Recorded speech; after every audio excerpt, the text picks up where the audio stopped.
예, 뭐 앞으로는 뭐 현재 그 저출산 예산 이런 개념보다는 국내 총생산 즉 GDP에서 가족복지 지출이 차지하는 비율을 예, 저출산 예산으로 보아야 한다 하는 것을 강조하셨고요.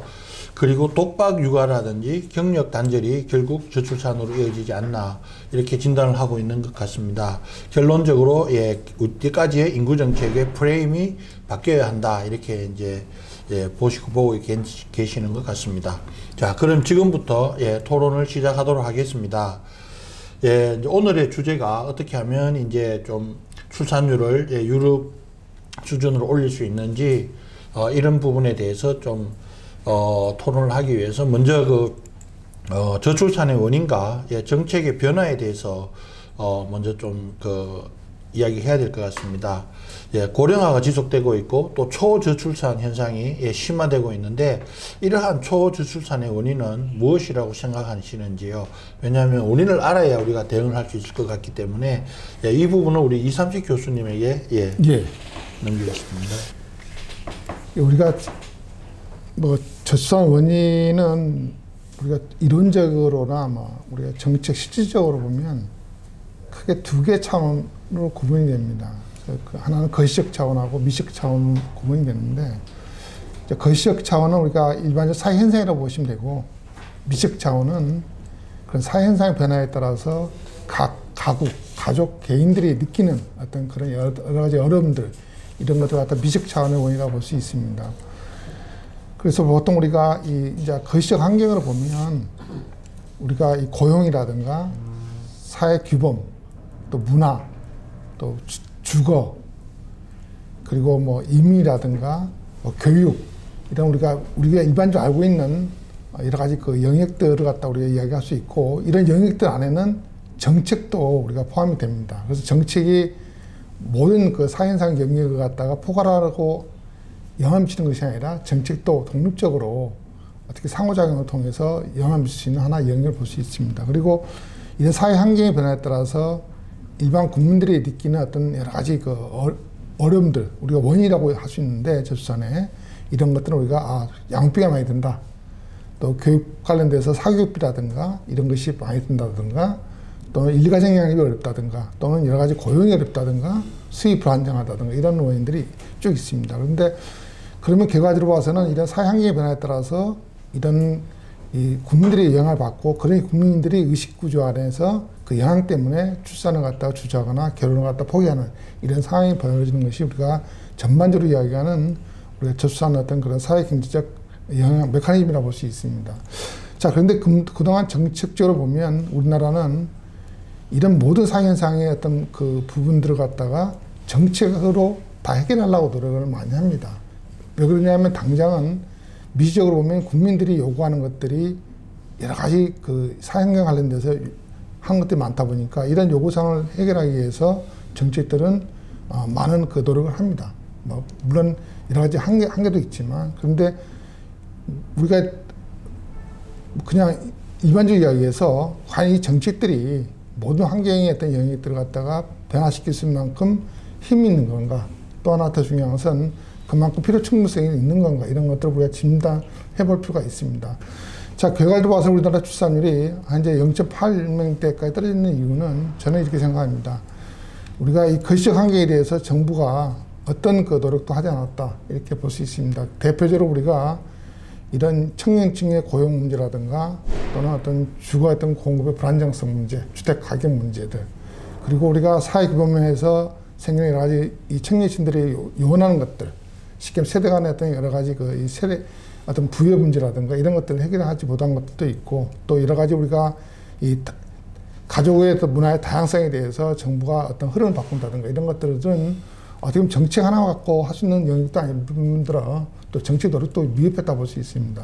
결과적으로 봐서는 지난 15년 동안에 걸쳐서 정부는 미적 접근만 많이 했고 그런 미적 접근마저도 상당히 영세성 있게 하고 사각지대가 많다 보니까 현재 우리나라 출산율은 정책을 열심히 했다고 하고 오래 했다고 하는 이야기를 하고 있지만 결과적으로 봐서는 정책과 역비례적으로 출산이 떨어지는 이런 현상을 우리가 맞이하고 있다고 볼 수 있습니다. 결과적으로 봐서는 과연 우리가 이 거시고인 접근을 갖다가 거시적인 사회구조라든가 환경을 갖다가 어떻게 변화시킬 것이냐 이런 것들이 우선순위 돼야 되는데 이제는 막 미적 접근에서 자꾸 그 원인만 그 치유하다 보니까 근본적인 원인이 치유가 안 됩니다. 예를 들면 이런 거죠. 자녀를 갖다 키울 때 가장 국민들이 그 많은 요구하는 것들이 비용이 많이 든다는 고통을 해소합니다. 그러면 이 고통을 해소하기 위해서 정부는 수당 같은 거 비용을 많이 지불해 줍니다.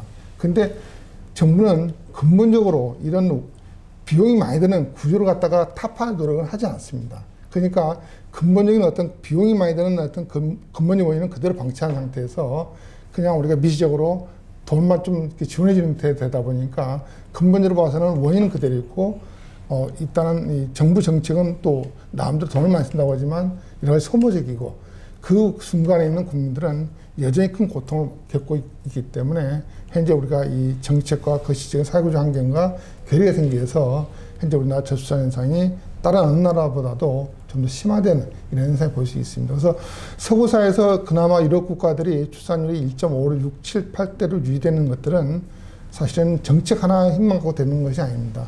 여러 가지 그 기본적으로 오랜 세월 동안에 거쳐 이루어졌던 여러 가지 교육구조의 어떤 교육제도 계획이라든가 고용구조 개선, 또 사회보장제도의 어떤 그런 계획들, 그리고 또 이런 다양한 가족을 갖다가 수용하는, 포용하는 이런 사회기본 문화를 갖다 바꾸는 것들, 이런 많은 것들이 같이 결부돼서 현재까지 왔다고 볼 수 있습니다. 여기까지 말씀드리겠습니다. 이 부분. 예, 감사합니다. 아주 자세하게 잘 설명을 해 주신 것 같습니다. 예, 그럼 다음 질문으로 넘어가겠습니다. 다음 질문은 우리가 아까 발제자께서도 말씀하셨습니다만은 이 4차 저출산 고령화 사회 기본 계획에서 출산 장려의 틀을 포기했다라고 하는데 이 출산 장려의 틀을 포기한 것이 어떤 의미인지 그걸 간단하게 좀 설명 좀 부탁드리겠습니다. 제가 봐서는 현재 문재인 정부가 들어서서 2018년에 일단은 이 저출산 정책의 어떤 재구조화를 작업을 합니다. 그래서 여러 가지 과거의 어떤 저출산 대책들 중에서 약간은 이 출산율과 인과관계가 없는 거라든가 이런 것을 갖다가 거슬리고 또 여러 가지 관점에서 좀 삶의 질을 갖다 지향하는 쪽으로 해서 정책을 갖다가 변화시키는 어떤 그런 노력을 하고 이런 것들이 일단은 1차적으로 재구조화 작업을 거치고 나서 2020년에 4차 기본계획을 만들 때 전면적으로 이런 재구조화 어떤 결과론적으로 이야기됐던 방향성들이 4차 기본계획에 반영됩니다. 그래서 실제적으로 4차 기본계획의 내용들은 2018년에 이미 재구조화를 통해서 작업이 어느 정도 이루어진 상태라고 볼 수 있습니다. 자, 여기서 우리가 과연 이 삶의 질을 갖다 표방하는 어떤 문제하고 출산율과 관계 어떻게 볼 것이냐 이런 것들은 저는 이렇게 생각합니다. 근본적으로 보면 현재 4차 기본계획에는 주요 핵심적인 어떤 그 정책들은 과거 2차, 2차, 3차에 걸쳐서 했던 정책들과 큰 변화는 없습니다. 기본 토대 프레임은 거의 같습니다. 다만 정책의 어떤 약간은 이 수준이라든가 또는 약간은 사각지대를 갖다 해소하는 것들 이런 차이는 있지만 근본적으로 정책들은 큰 변화가 없는데 다만 이 문재인 정부 들어와서는 출산율을 이제는 더 이상 양적인 이야기를 하지 말자. 그래서 질적인 측면에서 이야기하고 그 질적인 측면을 갖다가 삶의 질을 추구하는 쪽으로 가자. 그리고 그 이면에는 저는 이렇게 해석을 하고 있습니다. 열심히 우리가 삶의 질을 갖다가 높이다 보면 국민들이 그 삶의 질이 높아지는 수준에서는 출산과 결혼을 갖다가 좀 더 용이하게 선택할 수 있겠구나 하는 관점에서 이야기를 하고 있습니다. 그래서 궁극적으로는 출산율 정책, 저출산 포기한다는 그런 관점보다도 좀 더 이 과거의 인구 양적인 정책에서 약간 정부 통제적인 국가주의적인 어떤 국가 인구주의적인 접근을 좀 지향하고 이제는 삶의 질을 이라는 그런 약간은 질적인 정책을 제고를 통해서 국민들한테 오히려 출산과 결혼을 좀 선택 용이하게 하는 정책을 전환했다 이렇게 볼 수 있습니다. 궁극적으로 봐서는 이런 것들 얼마나 효과가 있는가는 좀 더 시간을 두고 봐야 되겠지만 우리가 그런 어떤 큰 틀을 볼 수 있기 때문에 우리가 이런 것을 갖다가 과연 우리가 이 출산 정책 포기했다 이렇게 단적으로 이야기하기는 어려운 부분이 있다고 볼 수 있습니다. 예, 감사합니다. 예, 출산과 결혼이 용이하게 해야 된다. 예, 그렇게 말씀하신 것 같은데요. 예, 출산 장려의 틀에 대해서는 요 정도로 하고요. 통계를 하나 보면 결혼을 해야 된다라고 생각하는 그 미혼 여성이 22.4%밖에 되지가 않고요. 또 미혼 남성 같은 경우도 40%밖에 되지가 않습니다. 그러니까 과거에만 해도 그 사람들은 다 결혼을 한다라는 게 90%가 이상인 보편혼 그런 사회에서 급격하게 지금 결혼을 꼭 해야 된다고 생각하는 사람 비중이 급격히 줄어들고 결혼이 선택사항이 됐다고 이렇게 보는데요.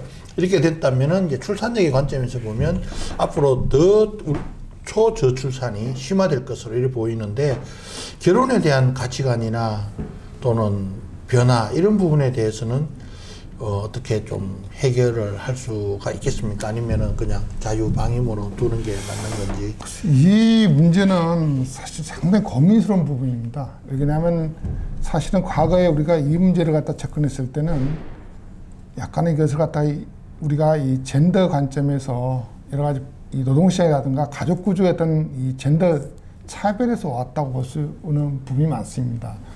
왜 그러냐면 우리나라는 여전히 그 노동시장에서 여성들의 어떤 그런 노동시장 진입부터 시작해서 일단 노동시장의 고용 기회 이후에 노동시장에서 안정되게 일하는 것들이 여성이기 때문에 또는 여성들이 결혼하고 출산하기 때문에 생기는 여러 가지 어떤 그런 사회적 차별들이 일단 경력단절로 이어지고 이런 경력단절 때문에 여러 가지 통계들을 보면 여성들이 일단 직장에 진입하게 되면 결혼을 주저하게 되고 또 결혼하더라도 출산을 주저하게 됩니다. 그리고 설사 결혼해서 직장을 다니더라도 출산을 갖다가 많이 할 수 없는 구조를 갖고 있습니다. 그리고 또 한편으로서는 가정으로 들어가면 여전히 우리나라는 그 가부장적인 어떤 그런 남성주의 중심적인 문화가 여전히 좀 잔존하고 있기 때문에 우리가 흔히 말하는 독박육아이라든가 이런 형태로 여성들이 일도 하면서 또 집에서 이 가사라든가 육아를 갖다가 모두 전념담해야 하는 이런 불합리한 구조를 갖고 있습니다. 그래서 여기에 대해서 여러 가지 우리가 여성들이 이 결혼이라든가 출산을 갖다가 기피하거나 주저하는 면이 있다고 저는 볼 수 있습니다. 그리고 우리가 흔히 이런 말을 합니다. 과거에는 여성들이 여러 가지 그 노동시장이라든가 가족 구조가 불합리하더라도 일단은 일보다는 이 결혼을 선택하고 출산을 선택하는 것들이 과거에 어떤 관행 우리가 문화라면 요즘 들어서 최근 세대들은 오히려 일을 평생 가지고 갈 수 있는 선택상을 보고 있고 오히려 결혼이라든가 출산은 오히려 쉽게 포기할 수 있는 이런 선택상으로 되어 있습니다. 그래서 이런 것들이 이제 우리가 일반적으로 알고 있듯이 특히 미혼 남성뿐만 아니라 미혼 여성들의 결혼이라든가 출산에 대한 어떤 그런 의향이라든가 이런 것들이 상당히 저조하다 볼 수 있는데 우리가 이제 이 부분에 고민할 부분은 뭐냐면 자 그러면 이 부분이 상당히 남성 여성 포함해서 이런 젠더 구조화에서만 우리가 이야기를 해야 될 것이냐 그렇지 않은 것이 또 있느냐 우리가 출산율이 0.8명까지 떨어졌다는 자체는 약간 이런 원인도 근본적으로 잔존하고 크게 배경으로 있겠지만 더 나아가서 청년 문화를 갖다가 지배하는 여러 가지 그 사회의 어떤 패턴 또는 패러다임이 변하고 있지 않냐 저는 그런 개념을 생각하고 있습니다. 그게 뭐냐면 요즘 청년층들은 과거와 같이 안정된 고용보다는 어떤 그 자기가 누릴 수 있는 문화라든가 여러 가지 여가들 또 자기 개발 이런 것들 더 선호하는 것들이 굉장히 많습니다. 쉽게 말해 이런 거죠. 지방에서 아무리 안정되고 수입이라든가 일자리가 주어지더라도 오히려 그런 지방 일자리를 갖다가 버리고 오히려 그 주거 비용 비싸고 고용이 불안정한 도시로 와서 여러 가지 청년들이 누릴 수 있는 어떤 여가라든가 문화라든가 이런 기본적인 많은 것들을 갖다가 누리고자 하는 부분이 있습니다. 그래서 이런 것들이 결과적으로 봐서는 이 과거 우리가 젠더 구조에서 빠졌던 여러 가지 그 매몰됐던 그런 것들 플러스 알파에서 이와 같이 청년 세대들은 이제는 결혼 출산보다도 오히려 청년층들이 자기들의 어떤 삶의 방식들을 갖다가 추구하는 것들이 최근에 어떤 경향으로 들어오면서 사실은 우리가 여러 가지 출산이 좀 거의 붕괴되듯이 하는 것이 아닌가. 왜냐하면 유럽사회에서 우리가 그 정도로 출산율 같으면 한 1.2, 3, 4, 5를 유지하게 되는데 0.8이라는 것은 청년층의 어떤 그런 의식, 구조, 가치관, 문화가 엄청나게 우리가 국가가 틀린다는 어떤 것을 갖다 좀 반증하는 결과를 볼 수 있습니다. 그리고 또 하나 중요한 또 원인은 세대 간의 어떤 그런 문제입니다. 우리가 배분 세대들하고 배분 세대 자녀들 간에 보면 부의 어떤 그런 우리가 격차도 굉장히 심합니다. 어떤 고용기회 차이뿐만 아니라 부의 격차도 심하다 보니까 과연 이 배분 세대들 또 배분 이후 세대들이 우리 흔히 말하는 X세대들, Z세대 이런 세대들이 MZ 세대들이 과연 이 자신들이 이 과거의 어떤 부모 세대들과 같이 여러 가지 고용이라든가 주거의 어떤 비용이라든가 이런 쪽에서 같은 혜택이라든가 그런 기회를 누릴 수 있는 자신감이 떨어지는 거죠. 그러다 보니까 결혼과 출산을 갖다가 더욱더 주저하거나 아예 결혼 출산을 갖다가 자기 인생의 바운더리를 넣지 않는 이런 것들도 있을 수 있습니다. 우리가 흔히 말하듯이 우리가 이런 배분 세대들은 우리가 보통 이 임대인이라고 합니다. 그리고 보통 우리가 이 배분 세대 자녀 세대를 갖다 임차인이라고 하는데 이런 관계가 우리 한국 사회에서 굉장히 좀 더 강력하게 반영돼 있고 이런 것들이 우리가 결혼 출산에 부정적인 영향을 미치고 있지 않느냐 하는 또 그런 생각도 해볼 수 있습니다. 예, 감사합니다. 예, 지금까지는 저출산의 원인과 또 결혼과 출산에 대한 가치관에 대해서 좀 토론을 해봤고요. 지금부터는 이제 저출산 대책의 반성과 향후 대책 방향에 대해서 좀 말씀드리겠습니다. 예, 지금 현재 초저출산이 심화가 되고 고령화가 심화가 되다 보니까 지역 소멸 문제라는 게 나타나고 있는 것 같습니다. 특히 지방 정부를 중심으로 해서 이 지역 소멸이 나타나고 있고 그래서 다양한 이제 살기 좋은 마을 만들기 뭐 이런 운동이 있는데요.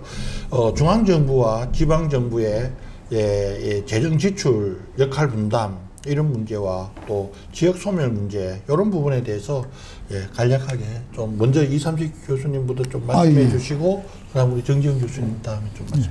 이 문제는 저는 어차피 이제 사실은 총인구가 증가하는 시기에도 사실 지역에 따라서 특히 농촌 지역이라든가 일부 소도시역 지역은 오래전부터 인구가 감소했습니다. 근데 우리나라 총인구가 2021년부터 감소하기 시작했습니다.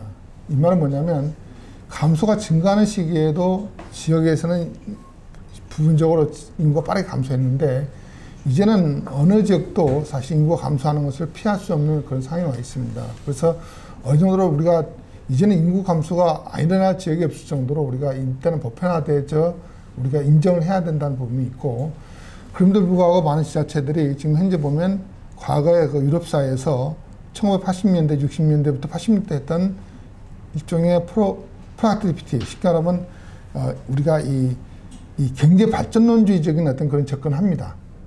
쉽게 말해 이런 거죠. 내 지역에 공장이라든가 산업단지를 유치해서 여러 가지 인구를 늘리고 경제를 부를 늘리겠다 하는 그런 방식을 모든 지자체에 체크하고 있는데 과거에 60년대부터 1960년대, 80년대부터 유럽사회에서 특히 독일 같은 데서 이런 방식을 채택하면서 다 실패를 했습니다.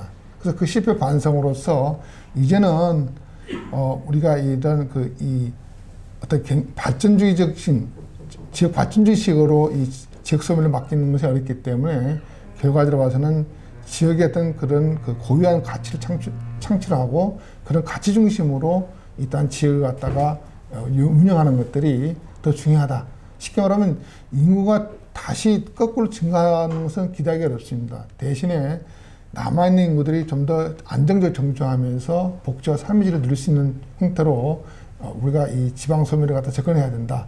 그래서 지방 소멸을 갖다가 무조건 다시 인구를 갖다 늘려야 한다는 그런 단순적인 방식이라든가 또 그 수단으로서 우리가 경제 발전을 갖다 도모를 통해서 한다는 것은 이제는 좀 약간은 인구가 그렇게 감소하는 시기에는 좀 맞지 않느냐 하는 이야기를 드리고 싶습니다. 예, 정리해 주겠습니다. 네, 뭐 지역 소멸 위기 이제 한국 사회에서 이야기 많이 나오고 그러다 보니까 이제 또 이제 국토의 균형 발전 이게 또 화두가 되고 요즘에 이제 많은 대책들이 있는 걸로 알고 있습니다. 뭐 그 부분에 있어서는 제가 더 구체적으로 말씀을 안 드려도 될 것 같고 뭐 압축 도시라든지 여러 가지 개념들이 나오는데 이제 문제는 여전히 출산 장려 프레임에서 벗어나지 못하고 있다. 지역 소멸 위기 대응도 보면은요. 여러분 뭐 가만히 보십시오. 그러면 지금 막 그 지자체에서 하고 있는 여러 가지 사업들을 보면요. 거기에서 청년 빼고 여성 넣으면 옛날 거.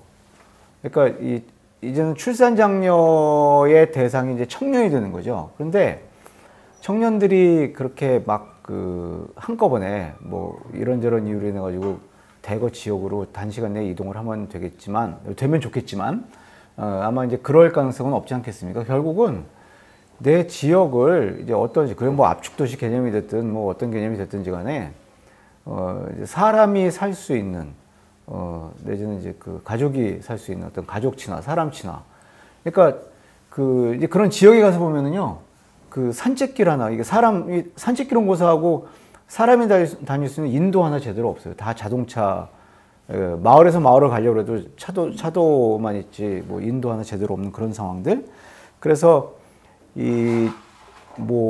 베이비붐 세대가 가서 살든, 뭐 7, 80대 노인 세대가 가서 살든, 노인들이 많이 가서 살아도요, 여생을 좀 편안하고, 서울에 있는 아파트, 수도권에 있는 아파트 팔고 가시더라도, 그냥 그렇게 많이 중장년 노인들이 가서 많이 살다 보면은, 자녀들이 들락날락 하면서, 또 살만하구나. 이러면서 늘어날 수 있는 거예요. 어쨌든 지자체에서 지나치게 청년 중심 어떤 그런 위기 극복, 소위 말하는 위기 극복, 이제 이런 것들 좀 지양해 주셨으면 좋을 것 같고, 그리고 또 하나, 이제 출산 장려 프레임 또 하나가 이제 대표적인 이제 출산 장려금 아니겠습니까? 중앙정부는 현금급여 확대 책임지고 아동수당을 중심으로 해서 이왕에 아동수당제도 나왔으니까, 확대되고 있으니까, 이제 지자체의 이제 인기에 영합하는, 지자체 선거 곧 있는데, 지자체 선거 있을 때마다 일종의 어떻게 좀 심하게 말씀드리면 매표 같은, 이런 어떤 출산장려금, 이제 이런 현금급여 줄이시고, 이제 지역 사람 친화적인, 그래서 우리 동네에는 우리 지역에는 최소한 마을 주치 하나 있다, 돌봄교실 하나 있다, 그 다음에 무슨 노인정 하나는 꼭 있다, 이제 이런 식으로 뭔가 마을 최저선, 이런 개념, 지역 최저선, 이런 개념으로 해서요, 사람 친화, 사람 친화, 가족 친화적인 생활 환경을 조성을 하면서, 이제 지자체는 뭔가 그런 인프라 구축에 좀 힘을 쏟고 현금 살포는 이제 그만하셨으면 하는 이제 그런 생각입니다. 예, 감사합니다. 예, 지역 소멸 문제 다음에는 이제 중요한 것이 이러한 저출산 고령화가 심화가 됨에 따라 갖고 노인이나 아동 등 취약계층에 대한 복지 안전망이 확대가 되어야 된다 하는 것이 아마 큰 현안 과제인 것 같습니다. 또한 연금이나 건강보험 재정 건전성이 위협을 받을 것으로 이렇게 전망이 되고 있습니다. 따라서 그러니까 이제 인구 구조가 완전히 이제 저출산 고령화로 인해서 인구 구조가 급변한 그런 관점에서 사회 안전망은 앞으로 이제 어떤 방향으로 개선되어야 할 것으로 생각하시는지요? 우리 이선식 교수님 먼저. 우리가 지금 고령화에 대해서 좀 약간은 좀 특징을 좀 구분지 필요가 있다고 봅니다. 우리가 지금 현재까지 했던 고령화는 보통 이 생산하는 인구가 증가하면서 고령화가 진행되어 있습니다. 이 말은 뭐냐면 적어도 2017년, 18년까지 15세에서 64세 생산하는 인구가 증가를 하면서 노인 인구가 더 빠르게 증가하다 보니까 고령화가 진행된다 볼 수 있죠.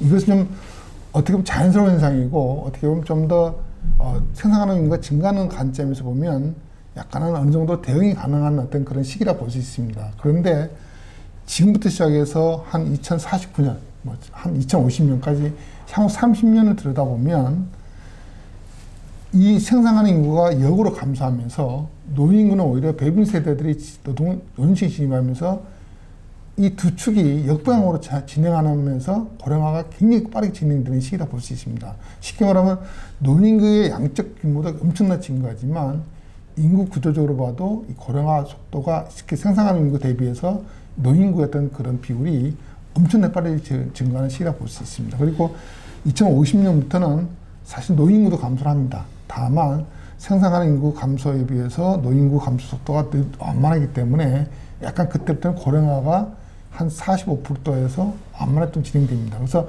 가장 우리가 지금 중요한 위기의식을 느낄 수 있는 어떤 그런 구간은 지금 2020년부터 2050년, 향후 30년이라 볼 수 있습니다.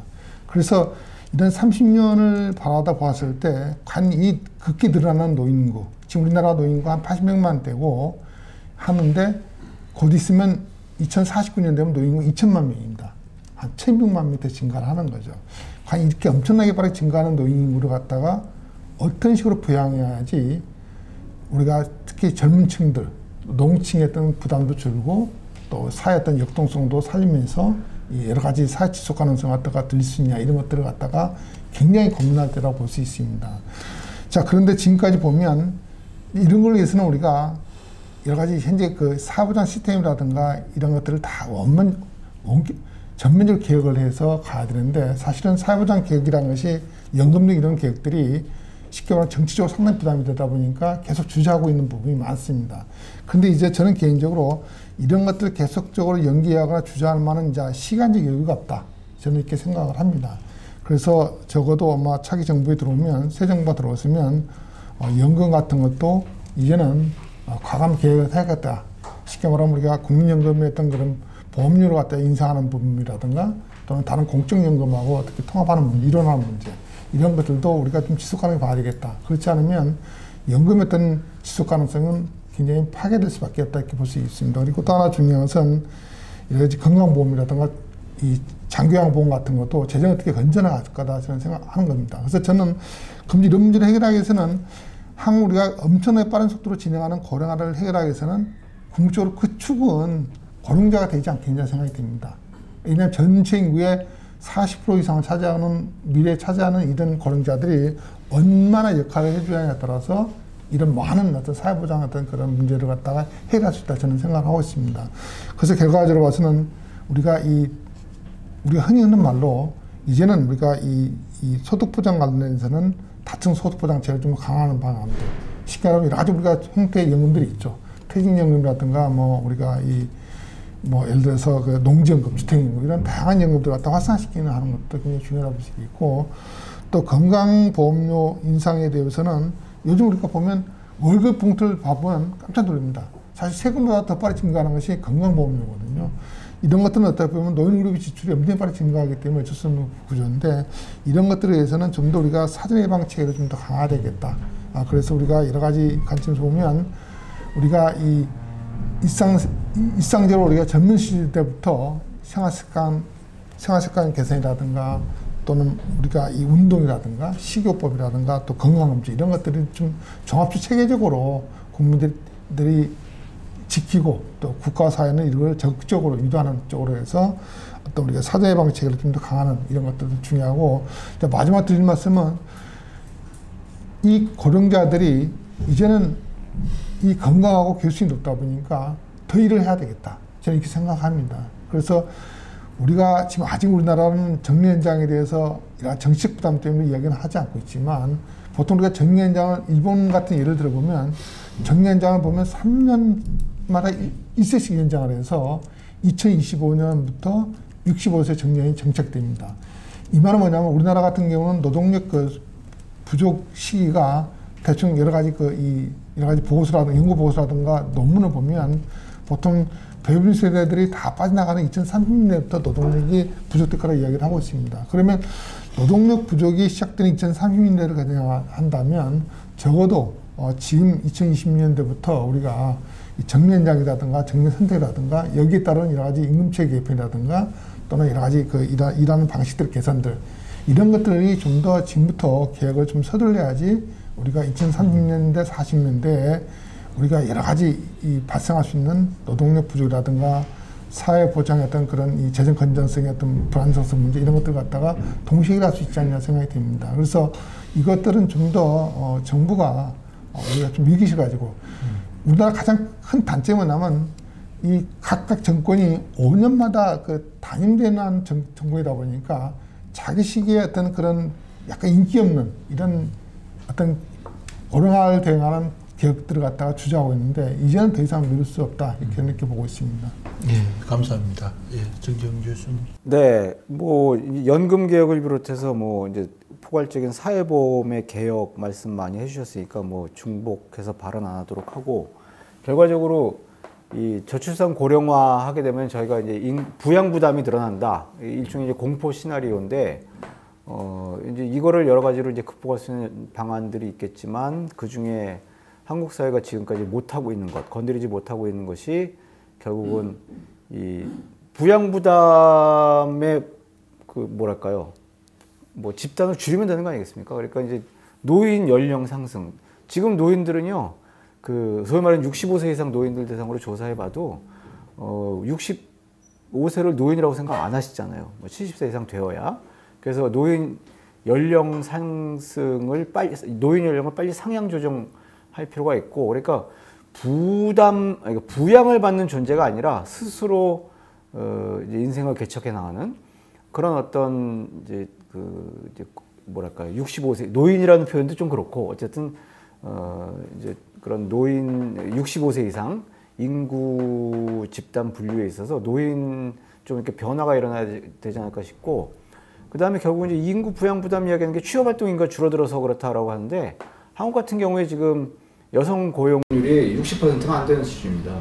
여성들이 취업 활동을 하지 못하게 만드는 구조, 경력 단절, 독박육아 이런 구조를 만들어 놓고 이런 구조가 존재하는 이상은 이제 힘들겠죠. 그래서 이제 정리해서 말씀드리면 노인 연령 상향 조정을 통한 어떤 이제 스스로를 부양하는 어떤 그런 이제 사회 구조, 그 다음에 또 여성 노동 인력의 확대를 통한 어떤 이제 부양 부담의 축소, 뭐 이제 이런 것들이 이루어져야 되지 않을까, 이제 이렇게 생각을 해봅니다. 예, 감사합니다. 아주 중요한 말씀을 해주신 것 같고요.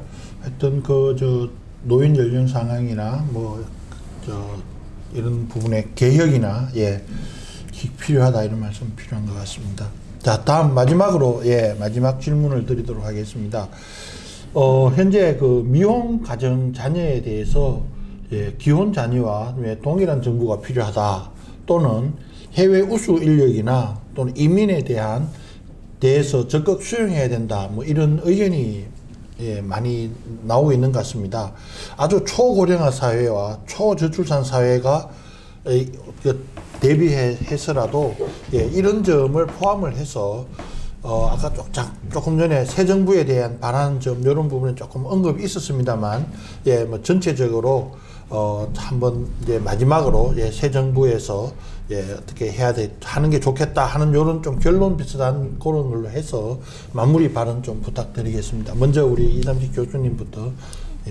일단은 우리가 다양한 가족이라는 컨셉은 우리가 이제 프랑스에서 1968년 68 혁명을 갖다가 계기로 해서 사실은 다양한 가족이 이제 사회 이슈화되고 국가가 다양한 가족을 갖다가 일단은 정책으로 편입시키면서 사실 성공리에 했다고 볼 수 있고, 이것들이 유럽 사회에 확산되면서 이제 이 어떤 형태의 가족이라도 일단은 똑같은 동등 가족이다, 이런 관점에서 이야기가 됐습니다. 그리고 여기 따라서 우리가 실제 프랑스에서 보면 우리가 스웨덴의 삼보라든가 프랑스에서 제 용어가 갑자기 생각이 안 나는데, 그런 여러 가지 우리가 이 제도들이 있는데, 그 제도들에 보면 우리가 결혼을 하지 않고 출산을 하더라도 등록을 하면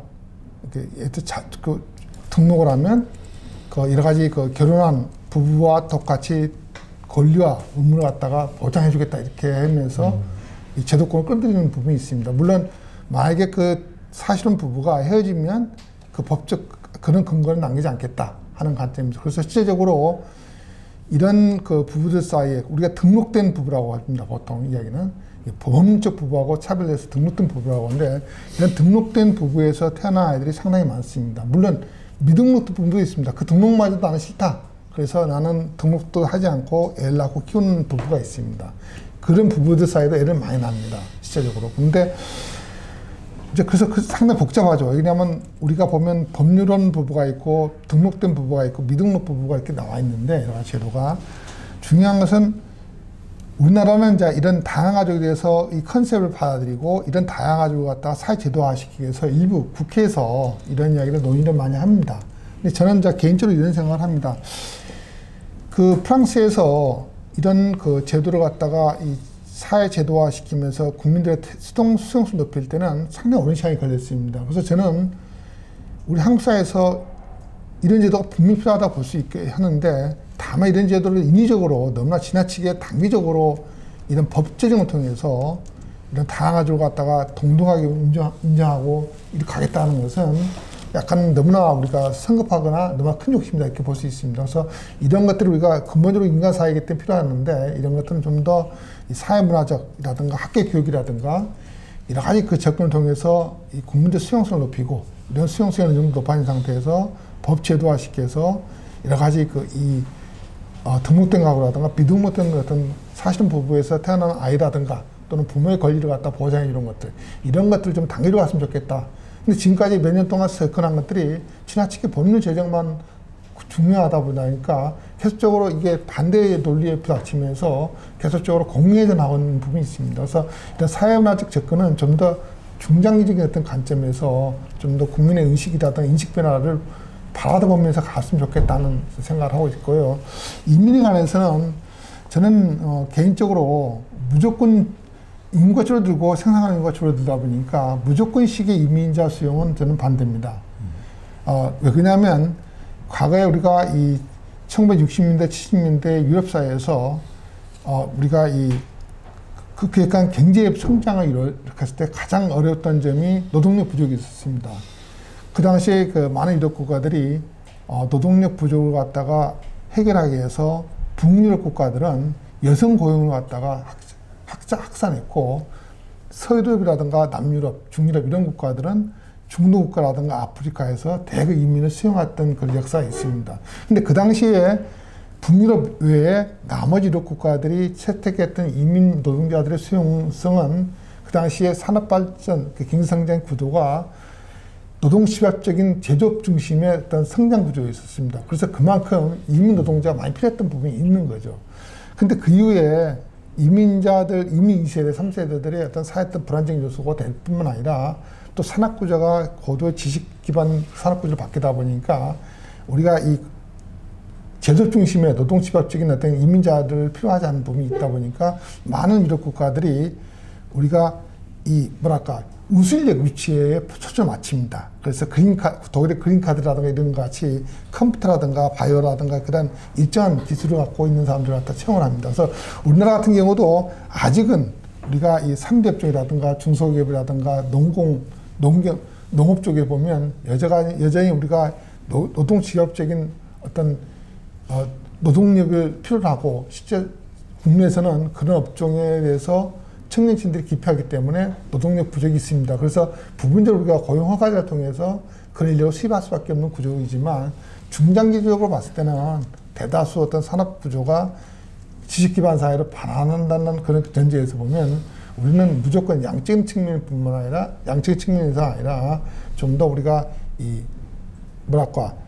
고급 인력들, 우수인력, 정말로 국내에서의 인력으로 해결되지 않는 인력들 이런 분들을 갖다 우리가 봐야 됩니다. 그래서 근본적으로 보면 고령화 대비해서는 우리가 보통 이야기를 두 가지로 합니다. 하나는 과연 우리가 이 케어 부분, 돌봄 인력에 대해서 국내에서 엄청나게 향후에 인력 부족을 느끼기 때문에 돌봄 인력, 저숙련 우리가 이 노동자들을 수입하는 문제하고 아까 같이 우리가 우수인력의 유치를 어떻게 할 거냐. 이 양쪽에 어떤 그런 두 축에 있는 인력들을 갖다가 어떤 시기에 얼마만큼 어디에서 들어올 것이냐. 이런 것들에 대해서 좀 더 국가가 청사진을 그리고 그 청사진에 따라서 체계적으로 좀 접근하는 것들이 일단은 국민들 수용도 그렇고 한국의 노동시장에 대해 미치는 충격도 완화시킬 수 있고 더 나아가서는 고령화 시대에서 생기는 여러 가지 인력 어떤 부족도 해결할 수 있다 이렇게 생각을 합니다. 예.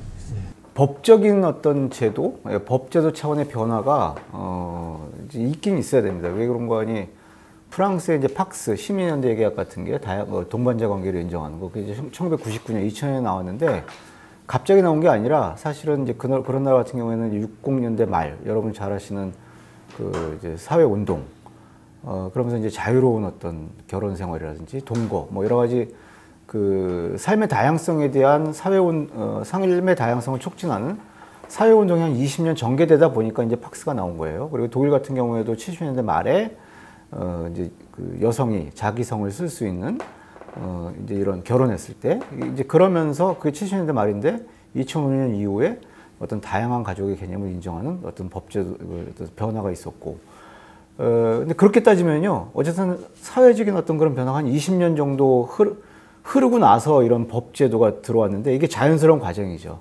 근데 이제 우리 입장에서 그러면 한 20년 기다릴 것이냐? 그거는 아닐 것 같죠. 그다가 더더군다나 이제 이런 글로벌한 사회에서 과거와는 다르게 이 다른 나라의 문화, 변화를 받아들이는 어떤 통로들이 다양해지고 굉장히 이제 속도가 빨라지지 않습니까? 그래서 이제 부계혈통주의라고 이야기를 하는데, 이제 남자 중심의 어떤 혈통, 집안을 유지해가는 이런 부계혈통주의가 이제 사라지도록 어떤 법제도의 변화는 조금, 그러니까 뭐랄까, 사회 변화에 자극을 준다는 의미에서 할 필요가 있지 않을까. 선택은 국민들에게 맡기고, 그래서 예를 들면 지금은 이제 결혼을 하게 되면은 아이의 성을 부 또는 모 이렇게 선택할 수 있게 되는데, 사실상 이제 부의 성을 따르도록 되어 있죠. 그런데 부모의 성을 함께 쓰게 한다든지 좀 유연하게 가족 관계를 유지할 수 있는 뭐 생활 동반자법도 그렇고 여러 가지 좀 자극을 살짝 줄 수 있는, 대신 10년이 걸리면 20년이 걸리면 선택은 국민들이 이제 하는 걸로 다양한 선택지를 남겨두는 것도 좋을 것 같고요. 당연히 이제 노동 시간이 단축이 돼야 되겠죠. 노동 시간의 단축을 전제로 한 이제 노동 시간의 어떤 유연화 뭐 이런 것들도 있어야 될 것 같고, 그 다음에 지금 영유아를 중심으로 한 사회적 돌봄책은 확대가 되어 있는데 초등학교에 올라가서 꽉 막혔습니다. 초등 돌봄 절벽 여러분 많이 들어보셨을 거예요. 교육계의 반대에 막혀가지고 굉장히 한 발자국도 못 나가고 있는데, 이제 초등 돌봄 절벽 해소를 위한 전일제 학교라든지, 여러분 작년 2020년 21년 이때 온종일 돌봄 그래가지고 학교 중심으로 해서 일부 그러니까 지역별로 조금 다르긴 한데요. 이제 초등 돌봄 교실 뭐 그래서 7시까지 교육부 장관이 나와서 직접 기자회견 하면서 7시까지 아이를 돌봐주겠습니다. 학교에서. 반은 맞고 반은 뻥입니다. 그러니까 7시까지 아이들이 있는 경우도 있는데, 일단 그런 초등 돌봄 교실에 들어간다는 것 자체가 굉장히 부모들 입장에서 어렵고, 뭐 로또라는 이야기도 하는데, 그 다음에 두 번째는요, 학교에서 제대로 돌봐주지 못하니까 아이들이 7시까지 있는데 7시에 부모가 가서 찾으러 가는 건 맞죠. 근데 그 돌봄 교실에 있으면서 심지어 경우에 따라서 아이들이 그냥 학원을 왔다 갔다 합니다. 학원차가 와서 애들 데려가고 왔다 갔다 하고, 그러다가 이제 학원차가 그러니까 애를 집에 안 데려가고 다시 학교에 이제 애를 데려다 오는 거죠. 그래서 7시에 찾는 겁니다. 이게 우리나라 초등 돌봄 교실의 또 하나의 단면이기도 합니다. 그런 게 아니라 뭐 지금 자세히 이제 설명을 못 드리겠지만 독일식 전일제 학교 제도의 도입이라든지, 이제는 학교가 최소한 초등학교 한 1, 2, 3학년 정도 수준에서는 교사들이 가르치는 역할뿐만 아니라 돌봄도 우리가 하는 거다. 마을이 돌본다, 뭐 온 마을이 돌봐야 뭐 아이가 클 수 있다고 이야기하지만요, 학교 중심으로 온 마을이 돌볼 수 있는 이제 그런 어떤 시스템의 변화. 독일이 그러면서 저출산 내 늪에서 서서히 이제 반등하게 되는 그런 이제 현상을 변화를 경험하고 있는데, 초등 돌봄 절벽 해소를 위한 어떤 이제 교육 개혁, 뭐 내지는 사회적 돌봄 체계의 개혁, 뭐 이런 것들도 무늬만 초등 돌봄 교실이 아니라 뭐 이런 개혁도 일어나야 되지 않겠는가. 뭐 구체적인 제도를 한번 새 정부에 제안을 해보았습니다. 감사합니다. 저출산 고령화 대책은 이제 단편적인 차원에서 벗어나가지고 미래 인구 구조를 대비하는 차원에서 종합적으로 접근해야 하겠고요. 또 자녀를 안심하고 낳아서 키울 수 있는 그런 사회적 안전망을 완비하고 또 다양한 가족을 인정하는 것이 앞으로의 인구 정책의 기본이 되어야 할 것 같습니다. 오늘 토론회에 토론 내용이 아주 좋은 것 같습니다. 오늘 귀하신 말씀을 해주신 두 분께 진심으로 감사의 말씀을 드립니다. 이것으로 오늘 토론회를 마치도록 하겠습니다. 감사합니다.